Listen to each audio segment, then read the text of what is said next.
Magandang umaga mga kahuan, narito na ating ulat panahon ngayong araw sa Pilipinas. Narito ang update ukol sa magiging lagay ng ating panahon.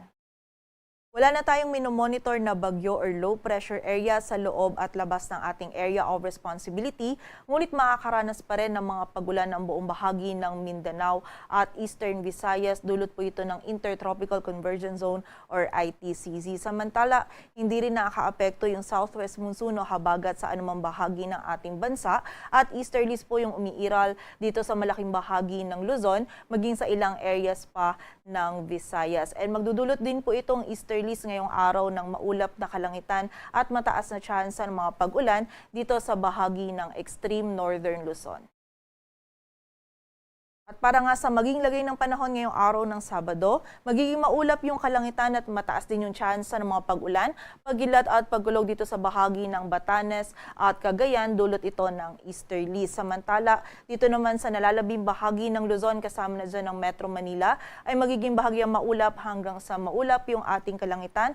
May kainitan po yung panahon na ating mararanasan sa tanghali, ngunit pagsapit ng hapon at gabi ay tumataas po yung tsansa ng mga biglaang pag-ulan, pagkilat at pagkulog na dulot ng easterlies. Kaya pag tayo ilalabas, wag pa rin po natin kalilimutan yung pananggalang natin dito sa mga pag-ulan na ito.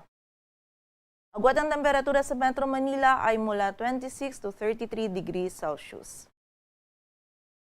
Dito naman sa buong bahagi ng Mindanao, maging sa area din ng Eastern Visayas, ngayong araw magiging maulap din po yung ating kalangitan at may mga kalat-kalat na pag-ulan, pagkilat at pagkulog na mararanasan dulot naman ng ITCZ. Ito po mga pag-ulan nito ay posibleng hanggang sa mga malalakas na pag-ulan, kaya pag-iingat po para sa ating mga kababayan sa posibilidad ng mga pagbaha at pagguho ng lupa. Samantala, dito naman sa area ng Palawan, maging sa nalalabing bahagi ng Visayas, ay meron din tayong posibilidad ng mga biglaang pag-ulan, pagkilat at pagkulog na dulot ng easterlies.